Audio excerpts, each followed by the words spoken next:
साथियों, सत्य भारत एक्सप्रेस से आप सब लोग बहुत परिचित हैं। मैं सभी दर्शकों को नमस्कार करता हूं।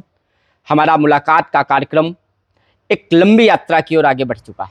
आप जानते हो कि हम नेताओं से, आम जनता से मुलाकातें करते हैं। उन मुलाकातों में कुछ अच्छी बातें, राजनीति की बातें, समाज की बातें और समाज को किस दिशा में जाना चाहिए, कोई एक ऐसा तत्व निकाल करके हमेशा लेकर आपके सामने आते हैं। आज की मुलाकात में हमारे साथ होंगी दिव्या त्रिपाठी, जिन्होंने जमीन से राजनीति की शुरुआत की और भारतीय जनता पार्टी में जिला उपाध्यक्ष हैं। आइए आज मैं आपकी मुलाकात कराता हूं दिव्या त्रिपाठी जी से। बहुत जी नमस्कार सौरभ जी। आज जब मैं आया आपके घर में तो मुझे लगा कि उन्हें पहला सवाल आपसे आपके गार्डन को लेकर किया जाए। जी गार्डन मुझे बहुत खूबसूरत लगा, बहुत अच्छा आपने बनाया है।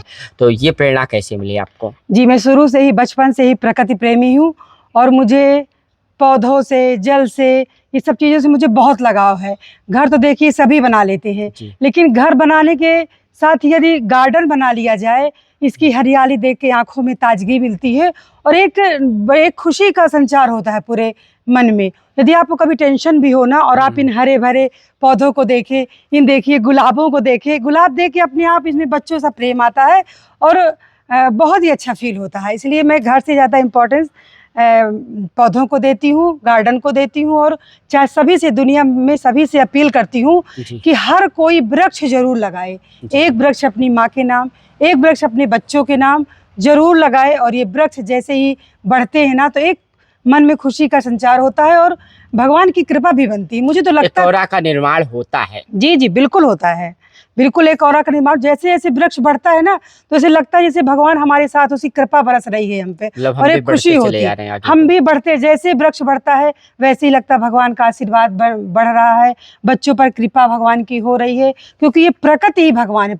प्रकृति भगवान है कहाँ, प्रकृति में ही तो है। हमारा सनातन धर्म युगों से कह रहा कि वृक्षों में भगवान है। हम क्यों पीपल, वैज्ञानिक भी कह रहे हैं, वैज्ञानिक भी कह रहे हैं वृक्षों में जीवन है। हम क्यों तुलसी की पूजा करते हैं, हम क्यों आंवला की पूजा करते हैं? तो इसे उसी को सब मद्देनजर रखते हुए मुझे प्रकृति से बहुत प्रेम है और मैं सभी को ही मैसेज देती हूँ। तो देखिए, आज हम आपसे ना चलते चलते में अब आगे ये बात करना चाहते हैं कि राजनीति की बहुत बड़ी बड़ी बातें करने के लिए आए हैं, क्योंकि बुंदेलखंड में जब देखते हैं तो बहुत कम महिलाएं होती हैं जो राजनीति में हमें सक्रिय नजर आती हैं। उनमें से आप एक ऐसी महिला हो जो लगातार, मुझे लगता है, मैं आपको प्रधानी के समय से जानता हूँ। तो कैसे आपकी एंट्री राजनीति में हुई थी? जी, मेरी शादी सिमरिया जगन्नाथवासी गांव में हुई थी।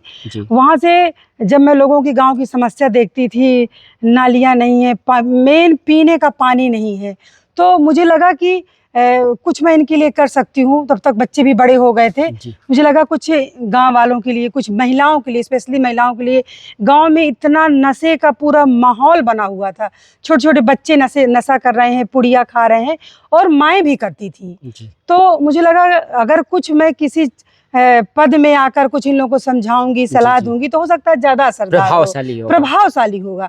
तो इसीलिए मुझे गांव में की राजनीति, प्रधानी का उसी समय चुनाव आया और लोगों की डिमांड थी, गांव वालों, पूरे गांव की डिमांड थी कि इस बार एक पढ़ी लिखी महिला को हम लोग लाना चाहते हैं। बिल्कुल, वो हमारे घर आए, चित्रकूट आए और उसमें बहुत सारी महिलाएं थी और पुरुष भी थे। उन्होंने कहा कि उन्होंने ही ध्यान लगाया, नहीं तो हमारा तो ध्यान ही नहीं जा रहा था कि ऐसा कुछ करना चाहिए।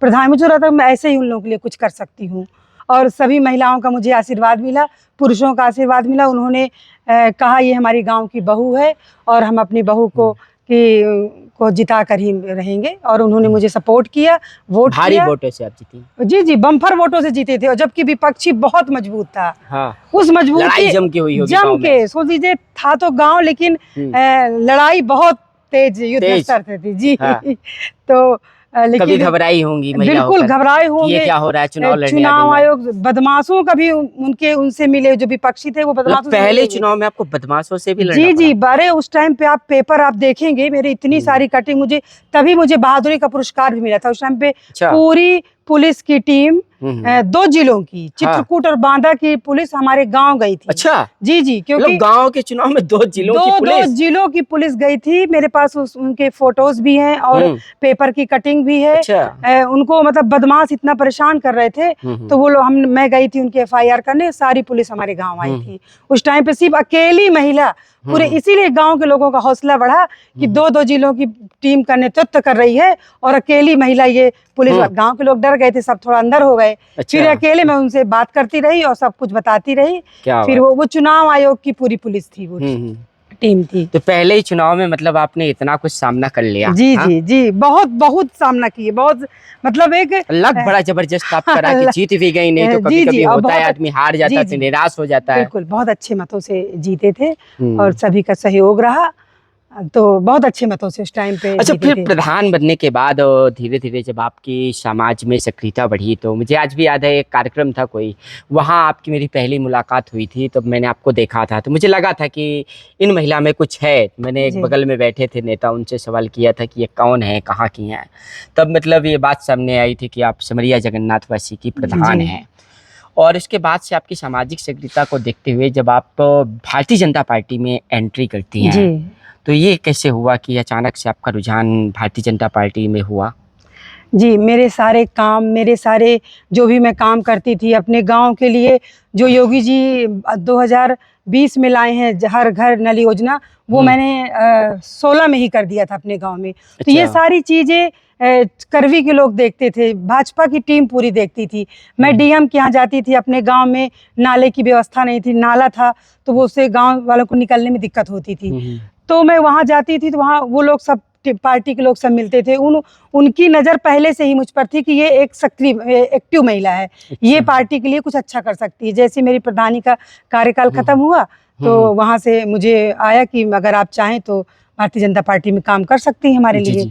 तो मुझे भी समाज के लिए ही काम करना था। किसने पहचाना आपको? कौन था वो बीजेपी का वो नेता जिसने सोचा आपके बारे में? जी, मैं बड़े गर्व से कहना चाहूँगी, उस टाइम पे तत्कालीन चंद्र प्रकाश खरे जी थे। अच्छा। तो चंद्र प्रकाश खरे जी ने ही मुझे महिला मोर्चा की जिला अध्यक्ष बनाया और मुझ पर उन्होंने विश्वास किया और मुझे इस चीज़ का बहुत गर्व है कि मैं उनके विश्वास पर खरी उतरी हूँ।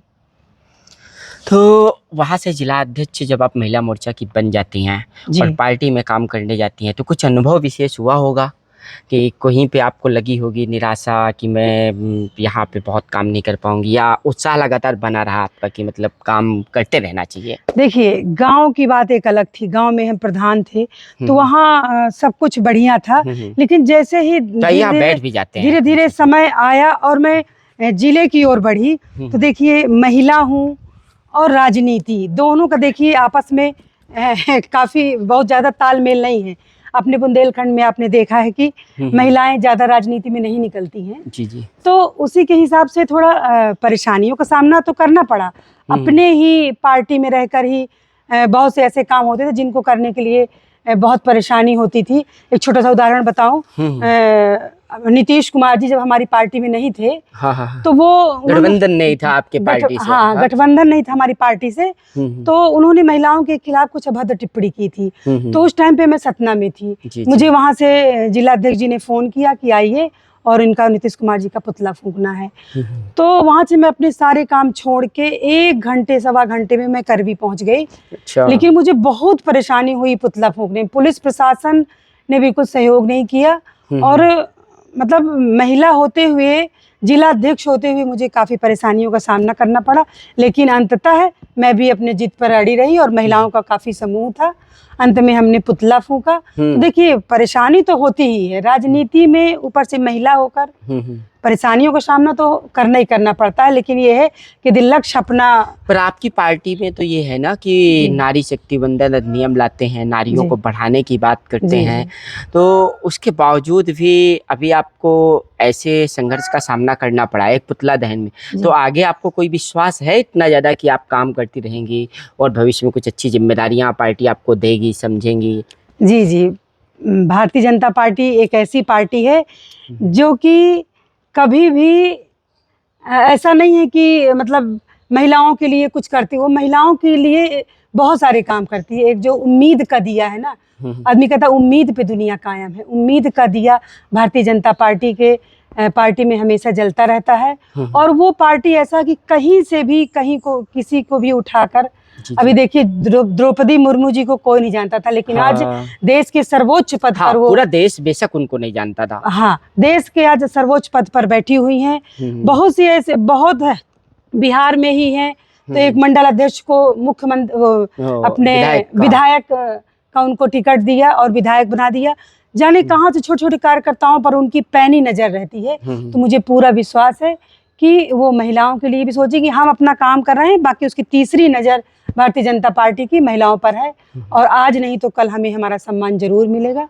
बस हम अपना काम अपने मन से, अच्छे मन से पार्टी के लिए समर्पित काम करते रहें, बस यही। बाकी तो अच्छा, जब विधानसभा का चुनाव हुआ, नगर पालिका का चुनाव हुआ, नगर पंचायत का, उस वक्त आप लोग प्रचार में जाती हैं, तो गांव-गांव जब आप लोग पहुंची प्रचार में, तब उस वक्त महिलाओं से मिलती हैं, तो वो किस टाइप का आप लोगों का रिलेशन होता है गाँव की महिलाओं से?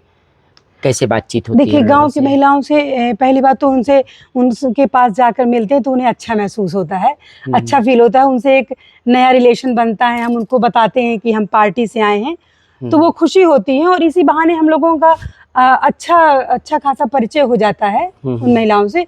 और महिलाओं को भी हम सारी योजनाओं के बारे में बताते हैं। और यदि वो किसी चीज़ से वंचित है, किसी योजना से, और उस योजना की वो पात्र हैं, तो हम उनकी मदद कर देते हैं और उनको योजनाओं के बारे में बताते हैं और उनको उनका नंबर लेके आते हैं और उनको जहाँ से उनका काम हो सकता है वहाँ से उनको जोड़ देते हैं। उनके घर के बच्चों को किसी को बता दिए तो वो आके उनके काम हो जाते हैं। जैसे अभी आप पार्टी में जिला उपाध्यक्ष हो गई जी, और मेन बॉडी में जी, तो इसकी उम्मीद आपको थी तनिक कि आपको जगह मिलेगी पार्टी की मुख्य बॉडी में? बस ये है कि देखिए, काम तो हमने मोर्चे में भी बहुत अच्छा किया, बहुत ही अच्छा। अभी जब पिछली बार बुंदेलखंड में जब मैं मोर्चे में अध्यक्ष थी, मैं बुंदेलखंड में मेरा पहला स्थान था, चित्रकूट जिले का सबसे अच्छी अध्यक्ष का। तो ये तो उम्मीद थी कि पार्टी हमको कहीं ना कहीं जगह देगी, पर पर्टिकुलर ये नहीं था कि उपाध्यक्ष ही रखेगी। ये था कि पार्टी में कहीं ना कहीं हमको जगह तो मिलनी चाहिए, या कि रिपीट करते। बाकी काम को देखते हुए अपने आप पर उम्मीद थी कि पार्टी में हमको जगह तो बहुत भाग दौड़ करनी पड़ती है राजनीति में जी, बहुत बिल्कुल, वहाँ आती है, बहुत मेहनत करनी पड़ती है। और इन सारी मेहनत के बीच में भी अपने घर परिवार को भी संभालना, पार्टी को भी समय देना, इस चुनौती का सामना कैसे करती हैं? कभी कुछ अंतर तो महसूस होता होगा, लगता होगा कि यार कैसे मैनेज किया जाए? बस ये है कि सारा काम और समय का बहुत मैनेजमेंट करना पड़ता है, समय का, रिश्तों का, सबका ध्यान देते हुए। कभी घर का काम जल्दी कर लो, कभी लौट के करना है। कभी ऐसा होता कि 10 बजे से ही बहुत बड़ी मीटिंग होती हैं और बहुत बड़े कार्यक्रम होते हैं, तो उसके लिए हमको और सवेरे जल्दी उठना है, घर का पूरा मैनेजमेंट करके पूरा सबका देखभाल, क्योंकि घर भी बहुत महत्वपूर्ण है एक महिला के लिए। दोनों चीज़ें इसीलिए महिलाओं के लिए कठिन, ज़्यादा चुनौतीपूर्ण होता है उनको बाहर का काम, क्योंकि उन्हें उतना घर का भी काम करना है, बच्चे भी देखना है, पति भी बाहर जाते हैं, उनका भी खाना पानी की व्यवस्था करना है। और साथ ही हमें पार्टी में भी हम एक जिम्मेदार पद पे हैं, तो उसका भी हमें ध्यान देना पड़ता है। तो बस समय का मैनेजमेंट। कई बार ऐसे मुद्दे भी उठते हैं कि महिलाओं को सम्मान नहीं मिला जी, तो क्या वो झूठे होते हैं या उनमें कुछ सत्यता होती है? हो जाता है, कभी कभी ऐसा होता है कि महिलाओं को उचित सम्मान नहीं मिलता, उन्हें उचित जिम्मेदारियां नहीं मिलती हैं, पर ऐसा कभी कभी ही होता है। कुछ विशेष रहता होगा रीजन, बाकी तो ऐसा नहीं है कि नहीं होता। पर देखिए, सब जगह अपने अलग अलग सबके मैटर रहते हैं, सबके अलग अलग रीजन्स रहते हैं। बाकी ये है कि बहुत जल्दी महिलाओं को जिम्मेदार पदों पर नहीं बैठाते हैं, ये तो मैं कहूँगी। और उम्मीद भी करूँगी कि वो अपने पार्टी की तीसरी नज़र महिलाओं पर जाए, उन पर भरोसा करें, क्योंकि ऐसा नहीं है, महिलाओं को यदि जिम्मेदारी दे दी जाती है तो वो सारे काम छोड़ के जो भी उन्हें काम मिलता है वो बहुत ईमानदारी से निभाती हैं और अच्छा करके दिखाती हैं। अच्छा, मैं एक बात जो अक्सर आती है ना कि महिला की जगह फिर उसके पति काम करने लगते हैं, आपने उस धारा को तोड़ा है क्योंकि आप प्रधान बन के आपके पति उस काम में समाज में नहीं खुल करके सामने रहे हैं जितना ज़्यादा आपने काम किया है। तो ये एक लीक से हट करके काम करना, और शायद यही पुरुषों की एक ताकत भी हो जाती है कि महिला को ना पद मिलने दिया जाए। देखिए ऐसा है कि बहुत से पुरुष रहते हैं, महिलाएं होती हैं जो कि सच में बाहर नहीं निकलती, पद ले लेती हैं बड़े बड़े। अपने बहुत सारे लोग हैं, मैं नाम नहीं लेना चाहूंगी, पर महिला हैं पद पे, लेकिन उनके पुरुष काम कर रहे हैं। तो लोगों की मेंटेलिटी ऐसी बन जाती है कि बना तो देंगी पर काम तो पुरुष करेंगे। तो इसलिए लोग जल्दी से बहुत जिम्मेदारी पदों पर महिलाओं को नहीं देते हैं, जबकि हर महिला के साथ ऐसा नहीं है। मैं तो एक छोटे से प्रधान से लेकर अभी तक में मेरे पतिदेव कभी मेरे कार्य क्षेत्र में नहीं आए, बाकी पूरा सहयोग करते हैं, पूरा सपोर्ट करते हैं। जहाँ मुझे उनकी जरूरत होती है तो मेरी जरूरत पूरा करते हैं, लेकिन ऐसा नहीं कि मेरी जगह उन्होंने कभी काम नहीं किया। बिल्कुल। आप तो लखनऊ भी जाकर के एक इंटरनेशनल कौन सा कार्यक्रम था पानी का? जी क्लाइमेट से, नेशनल क्लाइमेट्स पर मैं काम करके मैं वहाँ अपना उद्बोधन दे के आई हूँ। तो वो बहुत बड़ा मंच था, वहाँ मुझे जाके बहुत प्राउड फील हुआ और मुझे लगा कि सच में मतलब बड़े बड़े लोगों से मैं मिली और लोगों के काम देखा, तो सच में लगा कि अभी हम लोग बहुत छोटे स्तर पे, उन्हीं से मैं और प्रभावित हुई हूँ। और मैं पूरे दुनिया को, पूरे चित्रकूट को अपने मैसेज देती हूँ कि पेड़ वृक्ष लगाओ और पर्यावरण बचाओ। नदी संरक्षण पर मैं बहुत ध्यान देती हूँ और बहुत काम करती हूँ नदी संरक्षण पे भी। अब देखिए हम लोग अपनी मुलाकात की यात्रा में अंत की ओर बढ़ रहे हैं जी। मुश्किल से 1-2 सवाल और हो सकते हैं। एक महिला के तौर पर अगर आप सोचो कि बसपा है, कांग्रेस है, समाजवादी पार्टी है और भाजपा, ये 3-4 जो मुख्य दल हैं, ऐसे तो दल भारत में बहुत सारे हैं। जी। तो आपकी पसंद भाजपा ही क्यों रही? सपा क्यों नहीं हो पाई? बसपा क्यों नहीं हो पाई? कांग्रेस क्यों नहीं हो सकी? क्योंकि भाजपा एक विचारों की पार्टी है।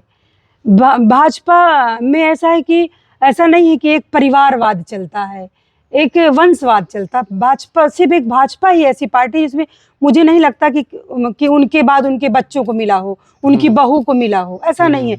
और अन्य दल जो हैं तो वो परिवारवाद, वंशवाद और वैचारिक पार्टी नहीं है। उन्हें तो बस अपना काम होना चाहिए, चाहे वो मतलब हमारे विचारों को रौनते हुए हो, चाहे कुछ भी हो। और भाजपा में है कि पता नहीं है कब किसको कहाँ से उठा लिया जाए, उसको सर्वोच्च पद पे बैठा दिया जाए। तो इसीलिए मुझे लगा कि जिस पार्टी में महिलाओं को, सबसे बड़ी बात तो ये है कि मैं महिला हूँ और मैं चाहती हूँ कि एक तो घर से निकलना बहुत मुश्किल है, अपने बुंदेलखंड में महिलाओं को घर से निकलना ही बहुत मुश्किल है। तो उसके बाद यदि हम निकले हैं तो हमारे दामन पे दाग न लगे कहीं, और हमें बहुत बड़ी बात, हमारे दामन में दाग न लगे। और यदि हम भाइयों के बीच में बैठते भी हैं तो वो हमें ससम्मान बैठाएं, और बैठाते भी हैं। मुझे इस बात का गर्व है कि मैं भाइयों के बीच में बैठती हूँ, मुझे पूरा सम्मान दिया जाता है, बहन जी कह के संबोधन किया जाता है।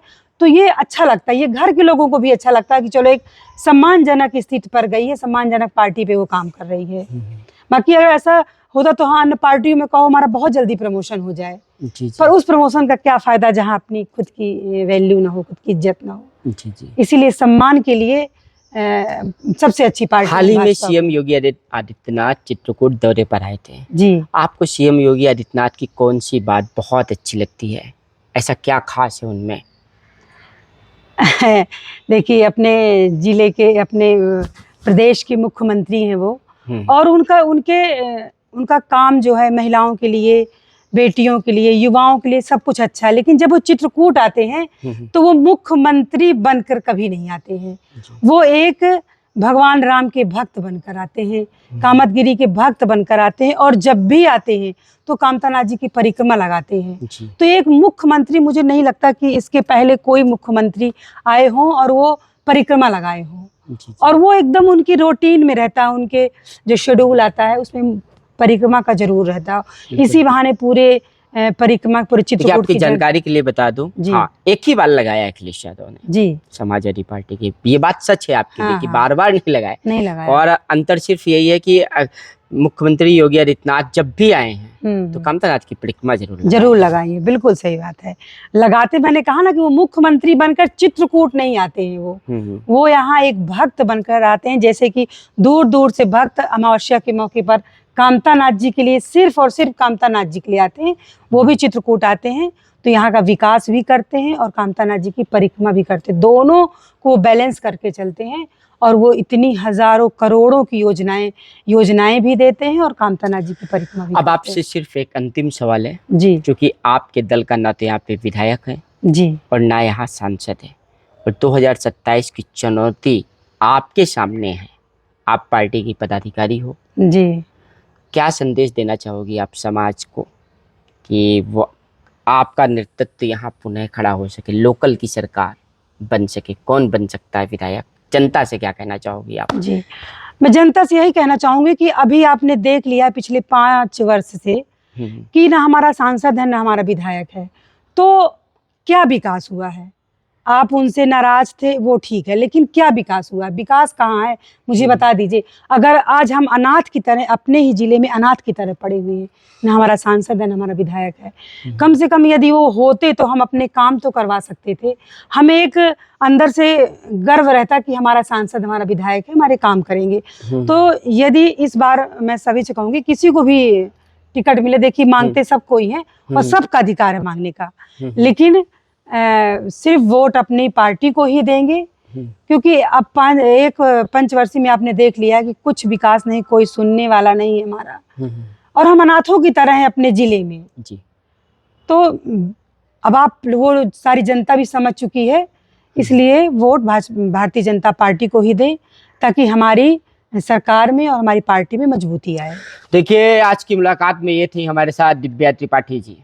आप सबने बहुत ध्यान से सुना है हमारी मुलाकात के कार्यक्रम के, आप लगातार दर्शक बने हुए हैं। मैं आपसे सिर्फ इतनी अपील करूंगा कि आप हमारे चैनल को सब्सक्राइब जरूर करिएगा और जनता तक सत्य पहुंचाने के लिए इस वीडियो को ज़्यादा से ज़्यादा शेयर करिएगा। धन्यवाद। जय भारत, जय हिंद।